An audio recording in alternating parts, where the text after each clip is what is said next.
வாசிக்கும்படிக்காக நம்ம எடுத்துக்கொள்ளப்பட்ட பகுதி ரோமர் 6ஆம் அதிகாரம் 5வது வசனத்திலிருந்து 7வது வசனத்து வரைக்கும் எடுத்தவர்கள் வாசிக்கலாம். ரோமர் எழுதின நிருபம் 6ஆம் அதிகாரம் 5வது வசனத்திலிருந்து 7ஆம் வசனம்.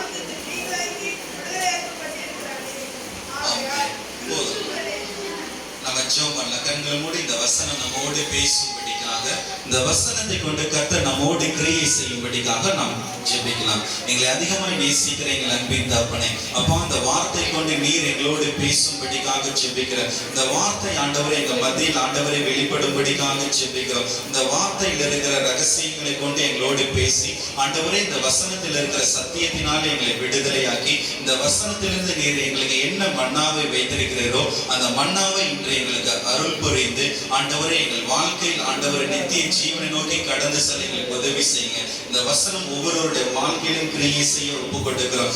பேசுகிற அடியனை நீங்க பொறுப்பெடுத்துக் கொள்ளுங்க. கர்த்தருடைய ஆவியான ஆளுகை செய்யட்டும். நீங்க பேசுங்க, இந்த ஜனங்கள் கேட்கட்டும். இயேசு கிறிஸ்துவின் நாமத்தில் ஜெபிக்கிறோம் எங்கள் ஜீவனுள்ள பரலோக பிதாவே, ஆமென். ரோமர் 6வது அதிகாரம் 5வது வசனம், 6வது வசனம், 7வது வசனத்துல கர்த்தர் அங்க நமக்கு ஒரு காரியத்தை கற்றுக் கொடுக்கிறார்.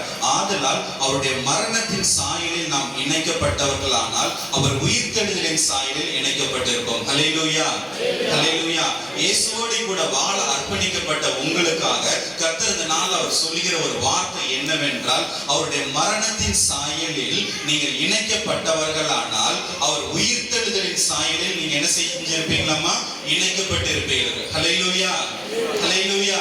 அப்போ ஆண்டவர் நமக்கு கற்றுக் கொடுக்கிற ஒரு காரியம் என்னன்னா, இந்த நாள்ல அவர் உங்களுக்கு அவர் சொல்ற ஒரு காரியம், உங்ககிட்ட எதிர்பார்க்கிற ஒரு காரியம் என்னவென்றால், அவருடைய மரணத்தின் சாயலில் நீங்கள் இணைக்கப்பட வேண்டும். ஹல்லேலூயா, ஹல்லேலூயா. அவருடைய மரணத்தின் சாயலில் நாம் என்ன செய்யணுமாமா? இணைக்கப்படணும்னு சொல்லி வேதம் நம்மளுக்கு கற்றுக் கொடுக்கிறது. ஏன்னா நீங்க மரணத்தின் சாயலில் இணைக்கப்பட்டால்தான் அவருடைய உயிர்த்தெழுதலின் சாயல் உங்களுக்குள் காணப்படும். ஹல்லேலூயா, ஹல்லேலூயா. நீங்க கிறிஸ்துவுடைய மரணத்தின் சாயலில் நீங்கள் இணைக்கப்படாவிட்டால் அவருடைய உயிர்த்தெழுந்த சாயல், அதாவது என்ன, மறுமையின் சாயல் உங்களுக்குள் காணப்படாது என்று வேதம் உங்களுக்கு இங்க சொல்கிறது. 6வது வசனத்தில் சொல்கிறது, நாம் இனி பாவத்துக்கு ஊழியம் செய்யாதபடி பாவ சரீரம் ஒழிந்து போகும் பொருட்டாக நம்மளுடைய பழைய மனுஷன் அவரோடு கூட சிலுவையில் அறையப்பட்டான் என்று அறிந்திருக்கிறோம். ஹல்லேலூயா.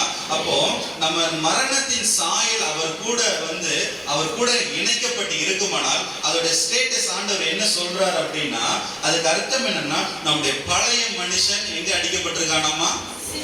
சிலுவையில் அடிக்கப்பட்டிருக்கிறான். இதுதான் கர்த்தர் நீங்க உங்களோடு பேச விரும்புகிறார். ஹல்லேலூயா.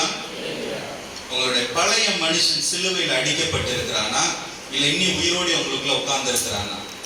இதைதான் நம்ம இன்னைக்கு நிதானித்து பார்க்கணும். ஆண்டவர் சொல்றார், உங்களுடைய பழைய மனுஷன் சிலுவையில் அடிக்கப்படலைன்னா, அவருடைய மரணத்துக்குள்ள அந்த அனுபவத்துக்குள்ள வரல அப்படின்னா, உங்களுக்குள்ள இருக்கிற ஒவ்வொரு மனுஷனும் அந்த பழைய மனுஷன், அந்த சுபாவம், அந்த சாயல் இயேசுவோடு கூட சிலுவையில அடிக்கப்பட்டு அந்த மரணத்தின் சாயலுக்குள்ள வரல அப்படின்னா, இயேசு உயிரோடு எழுந்தது போல நீங்க உயிரோடு எழும்ப முடியாது.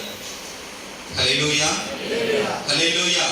எப்ப இயேசுவோடு நீங்க சிலுவையில் அடிக்கப்பட்டு, எப்ப இயேசுவோட அவருடைய மரணத்தின் சாயல்ல நீங்க ஒத்து போறீங்களோ, அப்பதான் இயேசு மரித்தது போல நீங்களும் மரிக்கும் போகும்போது அவர் எழுந்திருப்பது போல நீங்களும் எழுந்திருப்பீர்கள். ஹல்லேலூயா, ஹல்லேலூயா. அப்போ முதலாவது நாம இயேசுவை குறித்து இங்க பார்க்கணும். அடுத்தது நம்ம குறித்து நம்ம பார்க்க போகிறோம். இந்த வேத வசனத்தின் அடிப்படையில முதலாவது இயேசு இதற்காக என்ன செய்தார், நீங்க என்ன செய்யணும், இதற்கு பின்பாக இதில் இருக்கிற ஒரு 7 ரகசியங்களை உங்களுக்கு நான் சுருக்கமாக சொல்லி அடுத்த பகுதிக்காக நாம் கடந்து செல்ல இருக்கிறோம். அப்ப இயேசு எப்படி சிலுவையில் அடிக்கப்பட்டார், அவர் எதற்காக சிலுவையில் அடிக்கப்பட்டார், அதை நாம என்ன செய்யணும், தியானித்து பார்க்க வேண்டும். அதை நம்ம நினைச்சு பார்க்க வேண்டும். ஏன்னா நம்ம ஒவ்வொரு முறை இன்னைக்கு பாருங்க, கம்யூனியன் சர்வீஸ், இன்னைக்கு என்ன சர்வீஸ்? நற்கருணை ஆராதனை. சரியா? அப்படின்னா என்ன அர்த்தம்? ஆண்டவர் ஏன் சொல்லியிருக்காரு, ஒவ்வொரு முறை நம்ம என்ன செஞ்சிருக்காரு, நீங்க எப்ப கூடி வரீங்களோ அப்ப என்னுடைய சிலுவையை, என்னுடைய பாடுகளை நீங்க என்ன செய்யுங்க, நினைவு கூறுங்க. ஹல்லேலூயா. இன்னைக்கு இந்த கம்யூனியன் சர்வீஸ் எதற்காக, இயேசுடைய பாடுகளையும் இயேசு நமக்காக சிலுவையில பட்ட கஷ்டங்களையும் நெருக்குதலையும் நீங்க நினைவு கூர்ந்து அதுக்குள் நிலைத்திருக்கும்படிக்காக தான் இந்த நாள் உங்களுக்கு கர்த்தர் நியமித்திருக்கிறார். அப்ப இந்த நாள் அவர் ஏன் உங்களுக்காக பாடுகளை அனுபவித்தார், அவர் பழைய மனுஷனை எப்படி சிலுவையில் அறையப்பட்டார், அவர் எதற்காக சிலுவையில் அறையப்பட்டார், இதையெல்லாம் நான் நினைவு கூர்ந்து பழைய மனுஷன் உங்களுக்குள்ள இருக்கிறானா இல்லையா. அப்ப இயேசு எப்படி நம்மளுக்காக அடிக்கப்பட்டார், அவர் எதற்காக அடிக்கப்பட்டார்ன்றது வேகம் நம்ம பார்க்கலாம். அதை குறித்து ஏசாயா 53வது அதிகாரம் 3வது வசனத்திலிருந்து 5வது வசனம் வரைக்கும் அங்க போடப்பட்டிருக்கு.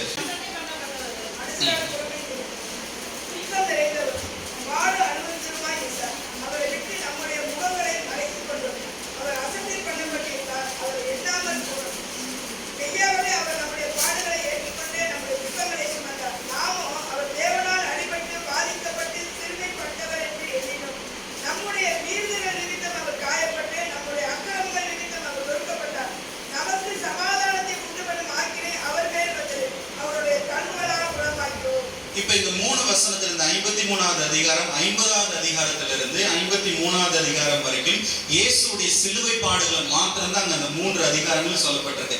இதுல பாத்தீங்கன்னா இது ஆரம்பிக்கும் போகும்போது 2வது வசனம் பாருங்க, இளங்கிளையை போலவும் வறண்ட நிலத்தில் இருந்து துளிர்க்கிற வேரை போலவும் அவனுக்கு முன்பாக எழும்புகிறார் அப்படின்னு போட்டிருக்கு. ஒரு இளங்கிளை எப்படி இருக்கும், ஒரு செடியில முளைக்கிற இளங்கிளை எப்படி இருக்கும், எப்படி இருக்கும், பசுமையா பாக்குறதுக்கு எப்படி இருக்கும், அந்த கிரீனிஷ் எப்படி இருக்கும், அழகா இருக்கும். எப்படி இருக்கும், இந்த வறண்ட நிலத்துல ஒரு வேர் விட்டு அப்படி வரும்போது அந்த வேருடைய அழகு எப்படி இருக்குமாமா, எப்படி இருக்கும் பாத்துருக்கீங்களா?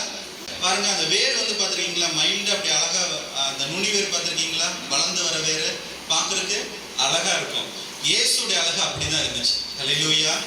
அந்த செடியிலிருந்து துளிர்த்து வருகிற அந்த இலையை போலவும் அந்த வறண்ட நிலத்திலிருந்து வருகிற அந்த வேரை போலவும் அழகானவர். அவருடைய அழகு குறித்து உன்னத பாட்டுல வேதத்துல நிறைய இடத்துல சொல்லப்பட்டிருக்குது. சரியா, எசேக்கியேல்ல இருந்து வெளிப்படுத்தின விசேஷம் வரைக்கும் அவ்வளவு அழகுள்ளவர். அடுத்த வார்த்தை என்ன போட்டிருக்கு பாருங்க, அவருக்கு அழகும் இல்லை சௌந்தரியமும் இல்லை. அவருக்கு என்ன கிடையாதாமா, எவ்வளவு அழகானவர். இயேசுடைய அழகை எவ்வளவு அழகா வர்ணிச்சிருக்காங்க. அந்த இலை நான் காலையில கூட நான் வரும்போது செடிகள்ல இருக்க முளைச்ச இலைகள்லாம் மறுபடியும் ஒரு முறை பார்த்தேன். இந்த வசனத்தை தியானிக்க போகும்போது மறுபடியும் வர பார்த்தேன். நீங்க வேணா போய் பாருங்க, அந்த இலை எவ்வளவு ஃப்ரெஷ்ஷா இருக்குன்னு பாருங்க. அததான் அந்த ஆண்டவர் மென்ஷன் பண்ண, எவ்வளவு ஃப்ரெஷ்ஷா இருக்கு. அதுல எங்கேயாவது பிஞ்சு போயிருக்குமா, கீரல் இருக்குமா, அதோட மாய்ஸ்டர் எப்படி இருக்கு, பாக்குறதுக்கு அழகா இருக்கும்ல. இயேசுடைய அழகு அப்படிப்பட்டது. ஆனா சிலுவையில் அவருக்கு என்ன இல்லையாமா, என்ன இல்ல, அழகே இல்லை. பாருங்க, அவருடைய எப்படிப்பட்டார்னா, அவர் அசட்டை பண்ணப்பட்டிருந்தார், மனுஷனால புறக்கணிக்கப்பட்டிருந்தார், துக்கம் நிறைந்தவராய் இருந்தார், பாடு அனுபவித்தவராய் இருந்தார். அவரை விட்டு நம்முடைய முகங்கள் என்ன செய்தாமா, மறைத்து கொண்டோம். 4வது வசனம் சொல்லுது, மெய்யாகவே அவர் நம்முடைய பாடுகளை என்ன செய்தாராமா, ஏற்றுக்கொண்டார். மெய்யாகவே நம்முடைய பாடுகளை ஏற்றுக்கொண்டு நம்முடைய துக்கங்களை சுமந்து, நாமோ தேவனால் அடிக்கப்பட்டு என்ன நினைச்சார், அவர் பாவம் செய்தார் அப்படின்னு. யார் இது, இஸ்ரவேலர்களுக்காக முதல் எழுதியிருக்கு. இப்ப நம்ம இஸ்ரவேலர்களை வச்சுதான் பார்க்கிறோம். அடுத்தது நம்ம இதுல எங்க வரோங்கிறது 2வது வேகமா பார்க்கலாம். அடுத்து நம்முடைய மீறுதல் நிமித்தம் காயப்பட்டு நம்முடைய அக்கிரமங்கள் நிமித்தம் நொறுக்கப்பட்டார். எந்த மீறுதல், எந்த அக்கிரமம், இதை ஏசாயா தீர்க்கதரிசி இஸ்ரவேல் ஜனங்களுக்கு சொல்றாரு. பாருங்க, அப்ப எது மீறுதல், எது அக்கிரமம், இதை நம்ம சுருக்கமா பார்க்கலாம். ஏன்னா இயேசுடைய சிலுவை பாடுகளை தியானிக்கிறது ரொம்ப பெருசு. அதுல 2 வார்த்தையை மாத்திரம் எடுத்துக்கலாம், மீறுதல், அக்கிரமம். யாத்ராகமம் 16வது அதிகாரம் 27-28 வசனங்களை நம்ம வாசிச்சு பார்க்கலாம். யாத்ராகமம் 16:27-28 வேகம் எடுங்க. 7ஆம் நாளில் ஜனங்களில் சிலர் அதை சேர்க்க புறப்பட்டார்கள். அவர்கள் அதை காணவில்லை. அப்பொழுது கர்த்தர் மோசேயை நோக்கி, என் கட்டளைகளையும் என் பிரமாணங்களையும் கைக்கொள்ள எந்த மட்டும் மனதில்லாதிருப்பீர்கள். ஓகே, பாருங்க, இந்த இடத்துல இந்த 16வது அதிகாரத்துல இயேசு கிறிஸ்து இஸ்ரவேல் ஜனங்களை 12வது அதிகாரத்துல பஸ்காவை அனுசரிக்க சொல்லி 14வது அதிகாரத்துல எங்க கொண்டு வந்துட்டாரு, செங்கடலை கடந்து கொண்டு வந்துட்டாரு. 15வது அதிகாரத்துல அவங்க துதித்து பாடுறாங்க. அந்த யுத்தத்துல கர்த்தர் வெற்றி கொடுத்ததுக்காக துதித்து பாடுறாங்க. 16வது அதிகாரத்துல வரும்போது அந்த மன்னா சம்பவம் இதுக்கு இடையில ஒரு முறை அவங்க என்ன செஞ்சிட்டாங்கன்னா, கர்த்தரை சோதிச்சதுனால அவங்களுக்கு கர்த்தர் ஒரு வியாதியை கொடுக்கிறார், மூல வியாதியை கொடுக்கிறார். இஸ்ரவேல் ஜனங்களுக்கு அங்க என்ன கொடுக்கிறாரு?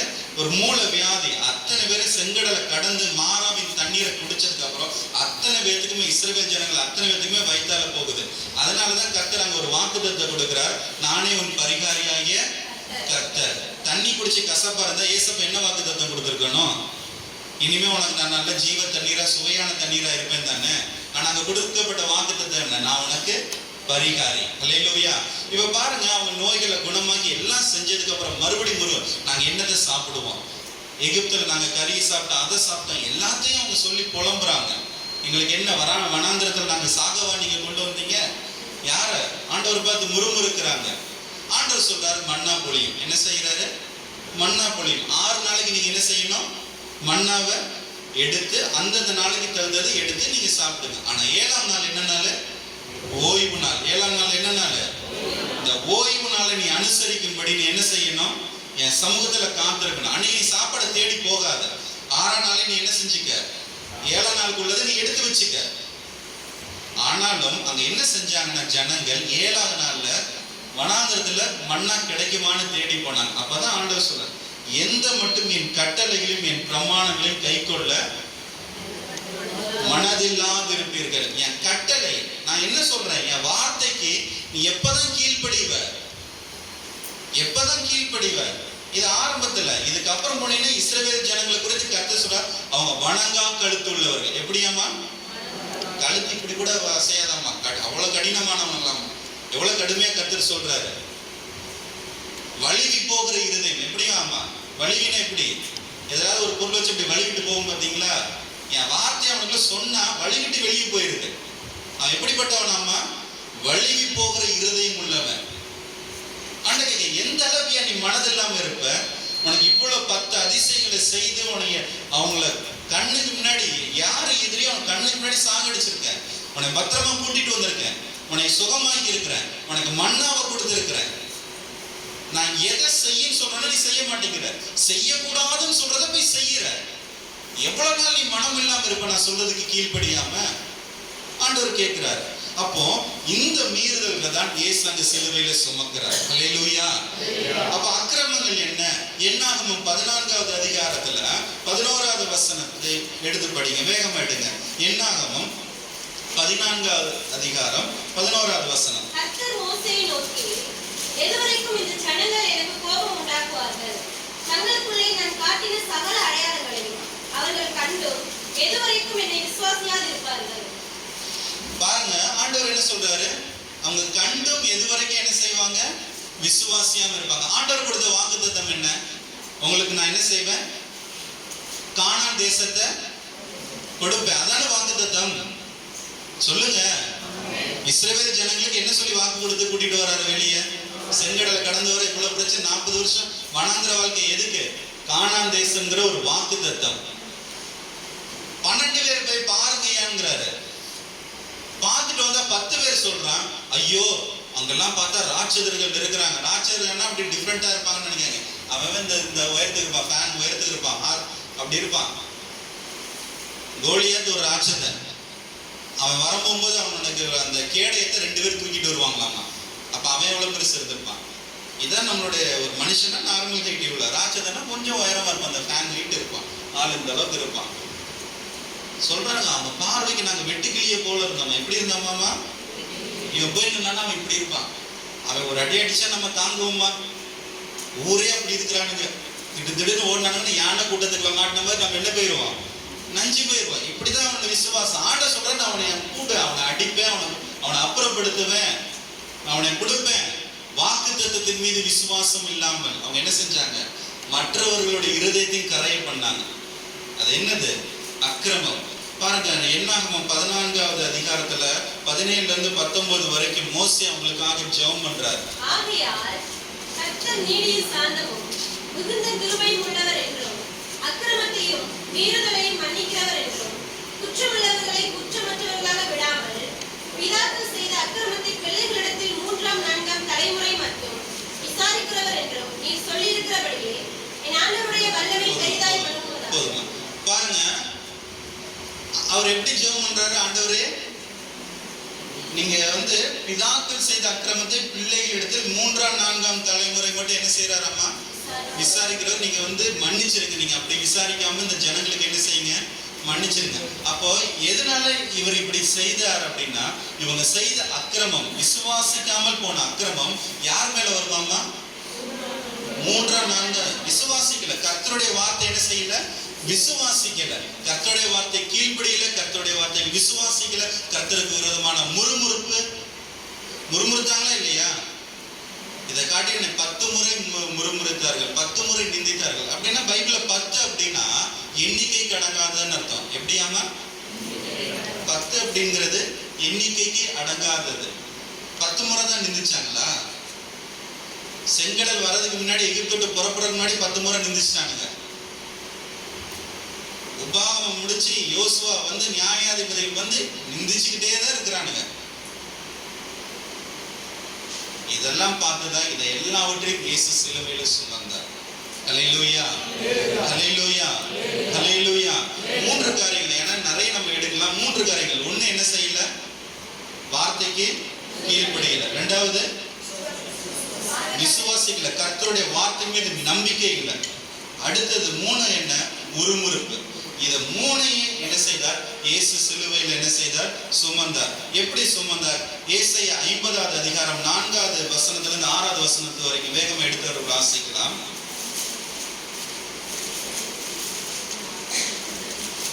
ஏசாயா 50 படிங்க.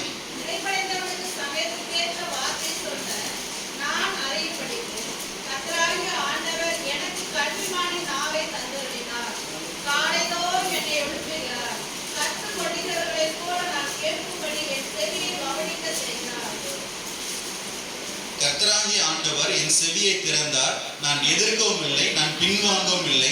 அடிக்கிறவர்களுக்கு என் முதுகையும் தாடை மயிரை பிடுங்கிறவர்களுக்கு என் தாடைகளையும் ஒப்பு கொடுத்தேன். அவமானத்துக்கும் உமிழ்நீருக்கும் என் முகத்தை மறைக்கவில்லை. பாருங்க, இந்த 4வது வசனத்துடைய கடைசி பகுதி பாருங்க. காலை தோறும் என்னை எழுப்புகிறார், கற்றுக்கொள்கிறவர்களை போல் நான் கேட்கும்படி என் செவியை கவனிக்க. இதெல்லாம் இயேசுடைய சிலுவை பாடுகளை குறிக்குது.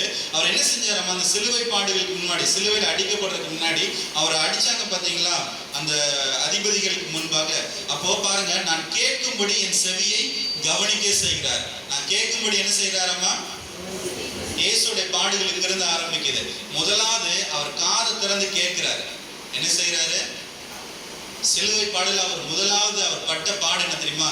காதை திறந்து கேட்கிறாரு. அங்க என்ன நடக்குதுங்கிறத கவனிச்சு கேட்கிறாரு. எதை கேட்டாரு? அவர் நிந்திச்ச முறுமுறுப்புகள் எல்லாத்தையும் நான் கேட்டேன். இத்தனை வருஷமா நீ என்னை முறுமுறுத்து வந்தீங்கள, நான் கேட்டேன். அதுக்காக தான் இந்த அடி நான் எதுக்கு வாங்க போறேன்? நான் ஏன் இந்த பாடல் அனுபவிக்க போறேன்? நீ இத்தனை வருஷம் நீ வந்து என்னை முறுமுறுத்தியே, அதெல்லாம் நான் கேட்டுக்கிட்டு இருந்தேன். அடுத்தது பாருங்க, நான் எதிர்க்கவும் இல்லை, பின்வாங்கவும் இல்லை. அடுத்து சொல்றாரு, அடிக்கிறவர்களுக்கு என் முதுகையும். அடிக்கிறவருக்கு ஆண்டவர் என்ன கொடுத்தாராமா? முதுகை விட்டு கொடுத்துட்டாரு. அடிக்கிறவங்களுக்கு முதுகை விட்டு கொடுத்துட்டாரு. இஸ்ரவேல் ஜனங்கள் 40 வருஷம் வனாந்திர வாழ்க்கையில் நடந்து வந்தாங்க. முதுகு எப்படி வனாந்திரம் போல இருக்கு, அது போல அதுல நடந்து வந்தாங்க. பாவம். அடிக்க ஒப்பு கொடுத்தாரு. அடுத்தது வந்து பாருங்க, அடிக்கிறவர்களுக்கு அவங்க பேசின பேச்சு, வாயிலிருந்து புறப்பட்ட எல்லா தலையும் பாவங்கள் எல்லாத்துக்கும் இந்த தாடை மயிரை பிடுங்கிறவர்களுக்கு தாடை ஒப்பு கொடுத்தாராமா. ஏன்னா ரோமர்கள் காலத்துல எல்லாருமே தாடி வச்சிருக்கோம் ஆண்கள். இந்த தாடியில இருக்கிற இந்த முடி எல்லாத்தையும் பிடுங்கிறதுக்குன்னு ஒரு ஆள் இருப்பானாமா. அதுக்கு ஆண்டவர் என்ன செய்தாராமா? ஒப்பு கொடுத்தாராமா. நான் இதை படிச்சு தியானம் நானே அவங்க இழுத்து பார்த்தேன். சொல்லுன்னு வலிக்குது. எப்படி அதை இயேசு தாங்கி இருப்பாரு? கஷ்டம், ரொம்ப கஷ்டம். சென்சிட்டிவான வேதனைகள் இதெல்லாம். அவர் என்ன செய்யறாமா? ஒப்பு கொடுத்தார். நம்ம வாயிலிருந்து, அவங்க வாயிலிருந்து புறப்பட்ட வார்த்தைகள். இன்னைக்கு யோசிச்சு பாருங்க, இயேசு இதற்காக முதலாவது அடிக்கப்பட்டார். அப்ப இஸ்ரவேல் ஜனங்களுக்காக மாத்திரமா? உங்களுக்காகவும். கர்த்தர் எத்தனை முறை நீங்க ஆண்டவரை தேடி இந்த ஆலயத்துக்குள்ள வந்ததுக்கு அப்புறம் எத்தனை முறை கர்த்தர் இங்க நின்று உங்களோடு பேசி இருக்கிறார்? எத்தனை முறை கர்த்தர் உங்களுக்கு உபதேசித்து இருக்கிறார்? எத்தனை முறை கர்த்தர் இங்கிருந்து கற்றுக் கொடுத்திருக்கார்? எவ்வளவு ஸ்பெஷல் மீட்டிங் மூலமா கர்த்தர் நம்முடைய வார்த்தையை நிறைவேற்றும்படிக்காய் நீங்க ஃபாலோ பண்ணுன்னு சொல்லி கற்றுக் கொடுத்திருக்கிறார். எத்தனை முறை நீங்க அந்த வார்த்தைக்கு கீழ்ப்படியாம போனீங்க? ஏன் இயேசு சிலுவையில் உங்களுக்காக அடிக்கப்பட்டார்? நீங்க கர்த்தருடைய வார்த்தைக்கு கீழ்ப்படியாம போனீங்க பாத்தீங்களா? அதற்காக தான். ரெண்டாவது பாருங்க, கர்த்தருடைய வார்த்தை விசுவாசிக்கல. இங்க இருந்த ஊழியக்காரங்க பேசுற வார்த்தை கர்த்தருடைய வார்த்தை. அந்த வார்த்தையின் மீது நம்பிக்கை வை, இயேசு மீது நம்பிக்கை வைன்னு சொன்னா, நீங்க இயேசுவின் மீது நம்பிக்கை வைக்காம உலக மனுஷர்களை பார்த்து அதை தேடி ஓடி இயேசுவை மறுதலித்தீர்கள் பார்த்தீர்களா? அதற்காக தான் இயேசு சிலுவையில் அடிக்க ஒப்பு கொடுக்கப்பட்டார். கர்த்தர் ஒண்ணு சொன்னா, வாங்க ஜெபம் பண்ணலாம், வாங்க தேசத்துக்காக ஜெபிக்கலாம், வாங்க இருந்து பாஸ்டர் கூப்பிடும் போது மனசுல முறுமுறுக்கிற, இவருக்கு என்ன ஊழியம் செய்யறார், இவர் இங்க இருப்பார், நம்மளுக்கு வேலை இல்லையா? நீங்க முறுமுறுத்தீங்க பாத்தீங்களா? சிலுவையில் அதை கர்த்தர் கேட்டார். உங்க இருதயத்தில் ஆலயத்திலிருந்து கர்த்தருக்கு முன்பாக, நீங்க கர்த்தருடைய நாமத்துக்கு முன்பாக அவர் கீழ்ப்படியும்படிக்காய் அவர் சொல்லும் போகும்போது உங்க இருதயத்தில் முறுமுறுத்த அத்தனை வார்த்தைகள் சிலுவையில் கர்த்தர் கவனித்து கேட்டார். ஹல்லேலூயா. அத்தனையும் கவனித்து கேட்டிருக்கார். நீங்க மனசுல நினைச்சது, கர்த்தருக்கு விரோதமாய் முறுமுறுத்தது, கர்த்தருடைய ஆலயத்துக்கு விரோதமாய் முறுமுறுத்தது, எல்லாவற்றையும் கர்த்தருக்கு கவனித்து கேட்டுக்கொண்டே இருந்தார். ஹல்லேலூயா, ஹல்லேலூயா. எதற்காக அந்த முதுகை ஒப்பு கொடுத்தார்? எத்தனை அடி முதுகுல வாங்கினாருன்னு தெரியுமா உங்களுக்கு? எத்தனை அடி? 39 அடி. ஒரு பிடியில் எத்தனை சாட்டை இருக்கு தெரியுமா? 12 சாட்டை இருக்கும். எத்தனை சாட்டை? 12 சாட்டை. முதல் டைம் அடிக்கும் போதே எத்தனை அடி விழுக்கும்? 12 அடி. 39 எத்தனை அடி? 468 அடி வாங்கியிருக்காரு. எத்தனை அடி? இந்த முதுகுல எத்தனை அடி வாங்கியிருக்காரு? அவ்வளவும் பாவம். அந்த பாவத்துக்கு தக்கதான தண்டனை. ஹல்லேலூயா. அத்தனை அடியை வாங்கிட்டு, ஏன் 39 அடி அப்படின்னா, இஸ்ரவேல் ஜனங்கள் எத்தனை வருஷம் அடிமைத்தனத்தில் இருந்தாங்க? 390 வருஷம். 390 வருஷம், 40 வருஷம் அவங்க நடந்து பிரயாணப்பட்டு போனாங்க. அதற்கு அடையாளமாக எசேக்கியேல் 390 நாள் ஒன் சைட்ல படுத்து கிடப்பார். தெரியுமா? படிச்சிருக்கீங்களா? ஆண்டவர் சொல்லுவார், நீ இஸ்ரவேலுடைய பாவங்களை நீ சுமக்கணும் தம்பி. 390 வருஷம். 390 வருஷத்துக்கு ஒவ்வொரு நாள் ஒன் சைடா படு, எதுவுமே பண்ணக்கூடாது. ஒரு நாளைக்கு அவர் ஒரு அடை, அந்த அடையை மனுஷனுடைய அந்த சாணத்தினால சுடப்பட்டு அதுல எரிகிறது, சுட்டு சாப்பிடணும். பைபிள்ல போட்டிருக்கு. அவர் ஐயோ ஆண்டவரே இது அருவருப்பு, அப்பனா மாட்டு சாணியில சுட்டு சாப்பிட்டு. அவ்வளவு அருவருப்பான வாழ்க்கை உங்க வாழ்க்கையில இருந்திருக்கு. இதை நீ என்ன செய்யணும்? சுமக்கணும். அடையாளம் இயேசு இதே போல சுமக்க போறார். 390 நாள் என்ன செஞ்சாரு? அப்படியே ஒன் சைடாவே படுத்து கிடந்தார். அப்படியே தான் படுத்து கிடக்கணும். உங்களால இருக்க முடியுமா? எவ்வளவு வேதனை! இயேசு சிலுவையில சொன்ன வேதனை. அடுத்த 40 நாள் இப்படி திரும்ப யூத கோத்திரத்துக்காக, ஹல்லேலூயா, 12 கோத்திரங்களுக்காக 12 அடிகள். அந்த 12 சாட்டை எதுக்கு? 12 கோத்திரம். இன்னைக்கு உங்களோட எல்லா பாவ சாவ நம்ம வாயிலிருந்து புறப்பட்டது. இயேசு சிலுவையில குத்துனாங்களே எதுக்காக? உங்க இருதயத்திலிருந்து புறப்பட்டது. உங்க இருதயத்திலிருந்து எதுவுமே என்னென்ன புறப்படக்கூடாதுன்னு பைபிள்ல எழுதியிருக்கல. எத்தனை முறை பிரசங்கம் பண்ணியிருக்காங்க. அதுல எத்தனை இது உங்க இருதயத்திலிருந்து புறப்பட்டது? இது எல்லாவற்றுக்கும் ஆண்டவர் என்ன செய்தார்? சிலுவையில பாடுகளை அனுபவித்தார். நம்முடைய அக்கிரமங்கள். ஹல்லேலூயா. அப்போ முதலாவது நம்ம பார்த்த காரியம் என்ன? சிலுவையில நம்ம என்ன செய்யணும்? அறையப்படணும். என்ன செய்யணும்? இப்போ நீங்க யோசிச்சு பாருங்க, இந்த அனுபவம் உங்களுக்குள்ள எத்தனை முறை இருந்திருக்கு? இந்த அனுபவம் உங்களுக்குள்ள இருந்திருந்தா இந்த பாவத்தை நம்ம செய்ய மாட்டோம். நம்ம வாயிலிருந்து என்ன வராது? முறுமுறுப்புகளோ நம்ம இருதயத்திலிருந்து பொல்லாத காரியங்கள் எதுவுமே புறப்படாது. வருமா? ஏன்னா எங்க அடிக்கப்பட்டிருப்போம்? பெருமையான பேச்சுகள் வருமா? கர்த்தருக்குமான தூஷணங்கள் வருமா? முறுமுறுப்புகள் வருமா? கெட்ட வார்த்தை வருமா? அடுத்த விரோதமான பிரச்சனைகளை தலையிடுவோமா? சிந்தையில பிரச்சனை வருமா? ஏன்னா நான் சிலுவையில் அறையப்படாம எங்க சுத்திட்டு இருக்கிறேன்? பழைய மனுஷனாவே சுத்திட்டு இருக்கிறேன். இயேசு உங்களுடைய பாவங்களை எப்படி சிலுவையில் அடிக்கப்பட்டார் பாருங்க. ஹல்லேலூயா, ஹல்லேலூயா. அந்த சிலுவையில் அடிக்கப்படும் போதுதான் நீங்க என்ன செய்யறீங்க? சிலுவையில் என்ன செய்றீங்க? நீங்களும் அடிக்கப்படுறீங்க. இயேசுவோடு கூட மரிக்கிற அந்த சாயலுக்கு ஒப்பாக்குறீங்க. அங்க உங்களுடைய பழைய மனுஷன் மரிக்கணும். இயேசு மரித்தது போல என்ன செய்யணும்? உங்களுடைய பழைய பாவங்கள் எல்லாம் என்ன செய்யணும்? மரிக்கணும். ஹல்லேலூயா, ஹல்லேலூயா. இந்த செய்தியை கேட்டதுக்கு அப்புறம் எத்தனை முறை நம்ம வாழ்க்கையில பாவம் செஞ்சுக்கிட்டே இருக்கிறோம்? கர்த்தருடைய வார்த்தையை கேட்கிறோம், போனதுக்கு அப்புறம் பாவம் செய்யறோம். ஜெபிக்கும் போது ஆண்டவரே என்னோட பாவங்களை மன்னிங்க கேட்கிறோமா இல்லையா? அப்ப என்ன பிரச்சனை? பழைய மனுஷன் இன்னும் உங்களுக்குள்ள சுத்திட்டு இருக்கிறான். இப்படியே மரித்திரலானா பரலோகம் போக மாட்டீங்க, நரகத்துக்கு போயிருவீங்க. அப்போ நீங்க என்ன செய்யணும்? சிலுவையில அடிக்கப்படணும். அடிக்கப்படும் போகும்போது தான் இயேசுடைய சரீரத்திலிருந்து ரத்தம் வந்தது. அதே போல நீங்களும் சிலுவையில் அடிக்கப்பட்டாதான் இந்த ரத்தம் வெளியே வரும். ஹல்லேலூயா. இந்த ரத்தத்தின் மகிமை உங்களுக்குள் வர வேண்டுமானால் நீங்க சிலுவையில அடிக்கப்படணும். சிலுவையில இயேசுவோடு கூட மரிக்கணும். ஹல்லேலூயா. அடிக்கப்படாம சிலுவையில சாகாம ரத்தம் வெளியே வந்துச்சா இயேசுக்கு? தன் கடைசி சொட்டு ரத்தத்தை ஊத்தினார். அப்ப இந்த ரத்தத்துக்கு நீங்க பங்காளிகளாய் மாற வேண்டுமானால் பழைய மனுஷனாகிய எல்லா பாவ கிரியிலும் சிலுவையில அடிக்கப்பட்டு பழைய மனுஷன் சிலுவையில சாக வேண்டும். ஹல்லேலூயா, ஹல்லேலூயா. அப்பதான் இயேசுவோடு கூட நீங்க அடக்கம் பண்ணப்படணும். அடக்கம் பண்ணப்பட்டாதான் இயேசு உயிரோடு எழுந்தபோது என்ன சரீரத்தில் எழுந்தாரோ அதே போல நீங்களும் மரித்தாலும் கிறிஸ்துவுக்குள் பிழைப்பீர்கள். ஹல்லேலூயா, ஹல்லேலூயா.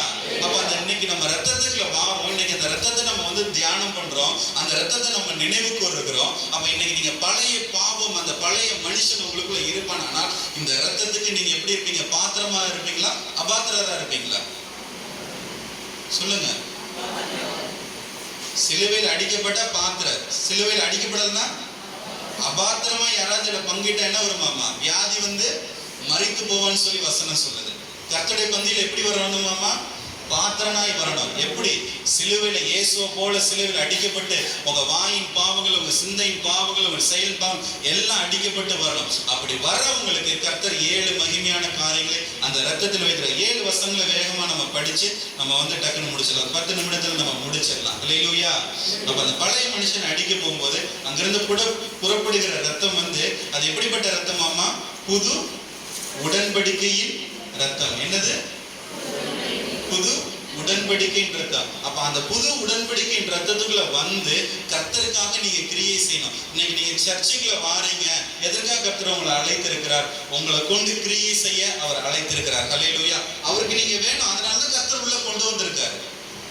எதுக்கு உங்களுக்கு சர்ச்சுல இத்தனை புறஜாதி ஜனங்கள் இருக்கும்போது உங்களையே கர்த்தர் உள்ள கொண்டு வரணும்?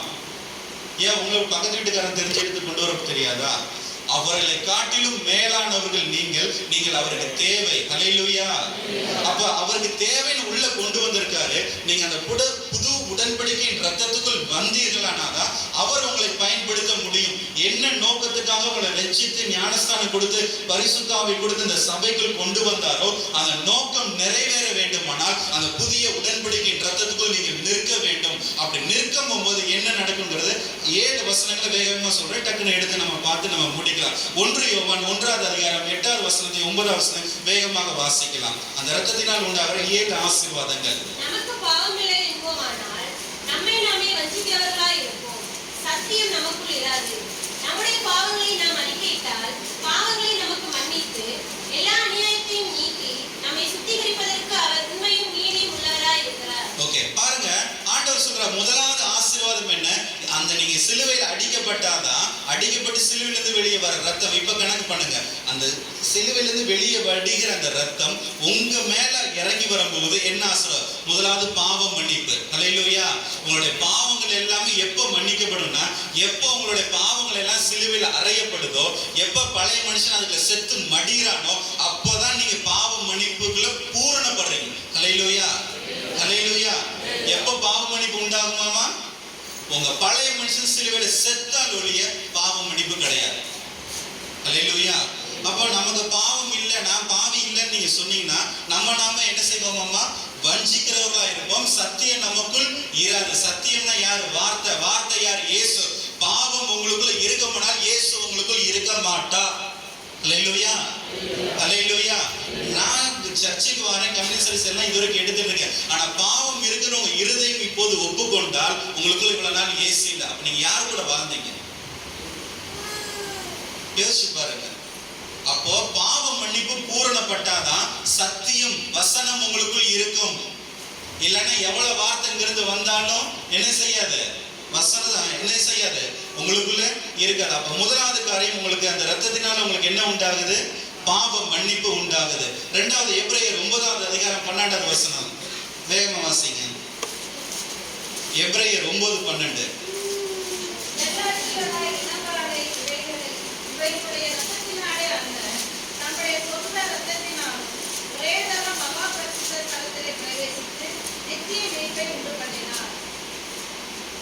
ஹல்லேலூயா. இரண்டாவது வந்து பாருங்க, அவருடைய தம்முடைய சொந்த ரத்தத்தினாலே உங்களுக்கு என்ன உண்டு பண்ணினாராமா, நித்திய மீட்பு. ஹல்லேலூயா. அப்ப என்ன, உங்களுக்கு அந்த ரத்தத்தினால உங்களுக்கு என்ன கிடைக்குது, பரலோக வாழ்க்கை. நித்தியம் என்றால் அழிவே இல்லாதது. அழிவே இல்லாத அந்த பரலோக வாழ்க்கை எப்ப கிடைக்கும்னா, பழைய மனுஷன் சிலுவையில் அறையப்பட்டு அந்த ரத்தம் உங்கள் மீது வடிந்து உங்களுக்குள் நிலைத்திருந்தால் உங்களுக்கு நித்திய மீட்பு உண்டாகும். ஹல்லேலூயா, ஹல்லேலூயா. மூன்றாவது எபிரேயர் 13வது அதிகாரம் 12வது வசனத்தை எடுத்துக்கொள்ளுங்க. எபிரேயர் 12.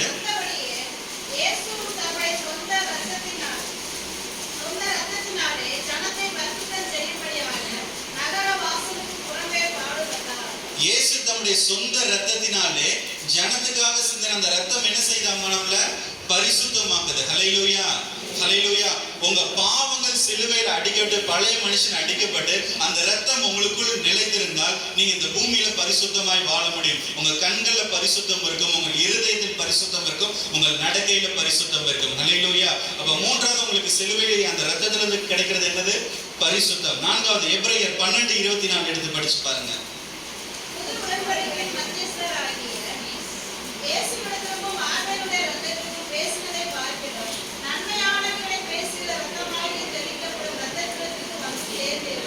அப்ப நான்காவது என்னது, நன்மைகளை பேசுகிற ரத்தம். ரத்தம் என்ன செய்தாமா, ஆபேலுடைய ரத்தம் என்ன செஞ்சுது, நன்மையா பேசுது, நன்மையா பேசுச்சு. சொல்லுங்க, என் சகோதரனை கொண்டுட்டா இவனை எப்ப பழி வாங்குவீங்க?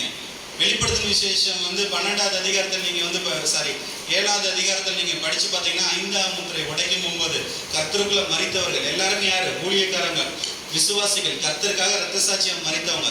அவங்க ஆத்ம கண் விழிக்கும் போது என்ன தெரியுமா சொல்றாங்க, முத வார்த்தை, எங்களை கொலை பண்ணவங்களை எப்ப நீங்க பழி வாங்குவீங்க? எங்களை கொலை பண்ண பழி வாங்க இந்த பூமியை எப்ப பழி வாங்குவீங்க? புரியுதா? மனுஷனுடைய ரத்தம் என்ன செய்யும், இங்க இருக்கிற வரைக்கும், ஸ்டேஜில் நிக்கிற வரைக்கும், அங்க நிக்கிற வரைக்கும் ஏசப்பா மன்னிக்கணும், செத்த அடுத்த நிமிஷம் ரத்தம் பழி வாங்க துடிக்கும், என்ன செய்யும். ஆனா இயேசுடைய ரத்தம் உங்களுக்கு என்ன செய்தாமா, பரலோகத்தை நோக்கி நன்மைகளை பேசுகிறது. ஹல்லேலூயா. உங்களுக்கு நன்மையானவர்களை பேசுறது. அப்பா, இந்த ரத்தம், இந்த மனுஷி இவங்க எனக்குள்ள நிக்கிறாங்க, என் ரத்தத்துக்குள்ள இருக்காங்க, இவங்களுக்கு இந்த நன்மை வேணும், இவங்க குடும்பத்துக்கு இந்த நன்மை வேணும்னு சொல்லி இந்த ரத்தம் உங்களுக்கு நன்மையை குறித்து எங்க பேசுகிறதாமா, பரலோகத்தை பார்த்து பேசுகிறது. ஹல்லேலூயா. இயேசு சிலுவையில வந்து பாருங்க, ரத்தம் அடியோடியே பரிந்து பேசினாரா இல்லையா? அந்த ரத்தம் உங்களுக்கு இன்னைக்கும் பரிந்து பேசு, நன்மையானவைகளை பரிந்து பேசுகிறது.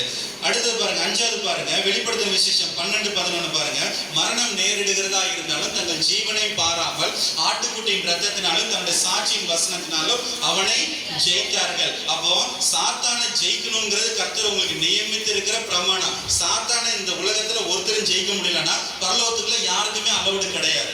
வாழ்க்கையில் இருக்கிற பிசாச, இந்த தேசத்துல இருக்கிற பிசாச, இந்த உலகத்தை, ஒட்டுமொத்த உலகத்தை வஞ்சித்த பிசாச நீங்க மேற்கொள்ளணும்னா அதுக்கு ஆயுதம் என்னது, இயேசுடைய ரத்தம். அப்ப இயேசுடைய சிலுவையில் செஞ்ச அந்த இயேசுடைய ரத்தம் உங்களுக்குள் இருக்குமானால் நீங்க என்ன செய்யலாம், சாத்தானை ஜெயிக்கலாம். உங்க வாழ்க்கையில் இருக்க பிரச்சனையை ஜெயிக்கணும்னா உங்க பழைய மனுஷன் சிலுவையில் அடிக்கப்பட்டு அந்த ரத்தம் உங்களுக்குள் இருக்குமானால் என்ன நடக்கும், நீங்க சாத்தான வாழ்க்கையில ஒவ்வொரு நிமிஷம் ஜெயிப்பீங்க. ஹல்லேலூயா.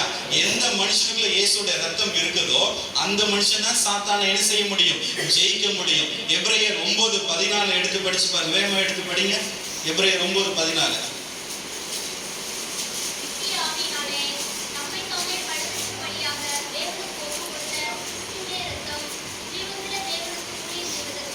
ஓகே பாருங்க, நான்காவது என்னது, இயேசுடைய ரத்தத்துக்குள்ள இருக்கிறவங்க தான் என்ன செய்ய முடியும், ஊழியம் செய்ய முடியும். ஹல்லேலூயா. நீங்க கர்த்தருக்காக ஊழியம் செய்யணும். ஏன்னா ஆண்டவர் கொடுத்த கட்டளை என்ன, போய் சகல சிருஷ்டிக்கு என்ன செய்யுங்க, பிதா குமாரன் பரிசுத்தாவினால் ஞானஸ்தானம் எடுத்தது யாரோ அவங்க அத்தனை பேர் சுவிசேஷம் அறிவிக்கணும். சுவிசேஷம் அறிவிக்கிறதுக்கு தகுதி என்னது? இயேசுடைய ரத்தத்துக்குள்ள யார் நிக்கிறாங்களோ அவங்க தான் போய் சுவிசேஷம் அறிவிக்க முடியும். கர்த்தருக்காக என்ன செய்ய முடியும்? ஊழியம் செய்ய முடியும். அப்போ இயேசுடைய ரத்தத்துக்குள்ள நின்று நீங்க ஊழியம் செய்யலனாலும் எங்க போக முடியாது? ஆமென். எபிரேயர் 2:9 எடுத்து படிச்சு பாருங்க. கடைசியாக 7வது காரியம். தேவனுடைய கிருபையினால் ஒவ்வொருவருக்காகவும் மரணத்தை உத்திபார்க்கும்படிக்கு தேவதூதர்கள் சற்று சிறியவராக்கப்பட்டிருந்த இயேசு மரணத்தை உத்தரித்தது நிமித்தம் மகிமையினாலும் கனத்தினாலும் முடிசூட்டப்பட்டதை காண்கிறோம். அப்ப 7வதா இயேசுடைய ரத்தம் உங்களுக்குள்ள இருக்குமானால், உங்க வாழ்க்கைக்குள்ள கிரியை செய்யுமானால், உங்க வாழ்க்கையில என்ன உண்டாகுது? அந்த மரணத்தின் நிமித்தம், அந்த ரத்தத்தின் நிமித்தம் உங்க வாழ்க்கையில மகிமையும் கனமும் முடிசூட்டுதலும் உண்டாகிறது. ஹல்லேலூயா, ஹல்லேலூயா. இயேசுடைய ரத்தம் இருந்தா உங்க குடும்பம் கனத்துக்குரிய குடும்பமா இருக்கும். உங்க மதிப்பு எப்படி இருக்கும்? மற்றவங்களுக்கு முன்பாக கனத்துக்குரியவைகளா இருக்கும். ஹல்லேலூயா. அப்போ இந்த 7 நன்மைகளும் அந்த பாடுகள் வழியாக நீங்க சிலுவையில என்ன செய்யணும்? அடிக்கப்படணும், ஒப்பு கொடுக்கப்படணும், இயேசுவோடு கூட மரிக்கணும், இயேசுவோடு கூட அடக்கம் பண்ணப்படும் போது அவர் சிந்தின ரத்தம் உங்க மேல உங்க வாழ்க்கைக்குள்ள நிற்குமானார். நான் ஏன் திரும்ப திரும்ப சொல்றேன்னா, கடைசி சொல்லி முடிக்கிற பாருங்க. உங்க ரத்தம், இயேசுடைய ரத்தம் உங்களுக்குள் நிலைத்து இருந்தால்தான் இந்த 7 விதமான நன்மைகள் உங்க வாழ்க்கையில பார்க்க முடியும். ஹல்லேலூயா, ஹல்லேலூயா, ஹல்லேலூயா. இந்த ரத்தத்துடைய தன்மை என்ன தெரியுமா? உள்ள நிக்கணும்னு சொல்றேன் பாத்தீங்களா? இப்ப இந்த ஃபுல்லா உங்களுக்கு இப்ப புரிஞ்சிடும். இந்த ரத்தம் உங்களுக்குள்ள நிக்கலன்னா இந்த 7 நன்மைகளும் கிடையாது. நீங்க உங்களுக்கு பரலோக வாழ்க்கையும் கிடையாது. இந்த உலகத்துல கர்த்தருக்காக ஓடணும்னு சொல்றது எல்லாம் வேஸ்டா மாறிடும். ஏன் அப்படின்னா, இந்த ரத்தம் நிக்கணும்னா பழைய மனுஷன் சிலுவையில் அடிக்கப்பட்டிருக்கணும். பழைய மனுஷன் உள்ள இருந்தா என்ன நடக்கும் தெரியுமா? யூதாஸ்க்கு என்ன நடந்தது? பஸ்கா பண்டிகை அனுசரிக்க போறாங்க. ஆண்டவர் பிட்டு கொடுக்கிறாரு, திராட்சை ரசத்தை கொடுக்கிறாரு. அவங்க என்ன செய்யறாங்க? பேதுருவுக்கு பின்னாடி இருந்து பிசாசு சுரண்டி விடுறான், யூதாசுக்கும் சுரண்டி விடுறான். பேதுருக்குள்ள பிசாசு போகல, ஆனா யாருக்குள்ள போனா? எப்போ போனா? After communion service. கம்யூனியன் எடுத்து முடிச்சவன் பிசாசு உள்ள போயிட்டான். ஏன் அப்படின்னா அவங்களுக்குள்ள யார் இருந்தா? பழைய மனுஷன். பழைய மனுஷனோடு கம்யூனியன் சர்வீஸ் எடுத்தா, பாவத்தோடு வந்து கம்யூனியன் சர்வீஸ் எடுத்தா பிசாசு உள்ள போயிட்டான். ஏன்னா இயேசு இது சொல்லும்போது என்ன தெரியுமா சொல்றாரு? இது உங்களுக்காக சிந்தப்படுகிற புது உடன்படிக்கைக்குரிய என்னுடைய ரத்தம். நீங்க பானம் பண்றது என்னது? புது உடன்படிக்கைக்குரிய ரத்தம். பழைய துருத்தியில புது ரசம் வச்சா கிழிச்சு போட்டோம். பழைய துருத்தியில புதிய ரசம் பைபிள் போட்டிருக்கா இல்லையா? புது துருத்தியில தான் புது ரசத்தை வைக்கணும். சிலுவையில அறையப்படாம யாருமே ரத்தத்துக்குள்ள வரக்கூடாது, நிக்கவும் முடியாது. அப்படி நின்று துணிகரமா வந்தா யூதாசுக்கு நடந்தா நடக்கும். யூதாசுக்கு என்ன நடந்துச்சுன்னா, அப்போஸ்தலர் 1வது அதிகாரம் வாங்க முடிச்சிடலாம். அப்போஸ்தலர் 1வது அதிகாரம் 16வது வசனம். சகோதரரை, இயேசுவை பிடித்தவர்களுக்கு வழிகாட்டின யூதாசை குறித்து பரிசுத்த ஆவி தாவீதின் வாக்கினால் முன் சொன்ன வேத வாக்கியம் நிறைவேற வேண்டியதா இருந்தது. அவன் எங்களில் ஒருவனாக எண்ணப்பட்டு இந்த ஊழியத்தில் பங்கு பெற்றவனாக இருந்தார். அநீதித்தின் கூலியினால் அவன் நிலத்தை சம்பாதித்து தலைகீழாக விழுந்தான். அவன் வயிறு வெடித்து குடல்கள் எல்லாம் சரிந்து போயிட்டு. யூதாசோட மரணம் எப்படிப்பட்ட மரணம் பாருங்க. தூக்குல தானே தொங்குனா, நாண்டு கொண்டு சாகிறவன் எவனா கீழே விழுவானா? நாண்டு கொண்டு சாகிறவன் கீழே விழுவானா? இவன் கம்யூனியன் வாங்கினா, அந்த புது உடன்படிக்கை ரத்தத்தை உள்ள வாங்கினா இவனுக்குள்ள என்ன இருந்துச்சு? அநீதத்தின் கூலி இருந்துச்சு, பாவம் இருந்துச்சு. பாவம் இருக்கிற சரீரத்துல புது உடன்படிக்கையின் ரத்தம் போன உடனே அவனால என்ன செய்ய முடியல?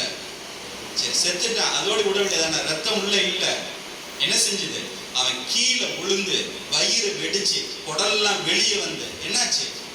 அதுதான் வசனம் சொல்லுது. திராட்சை ரசம் புது ரசம் எதுக்குள்ள இருக்கணும்?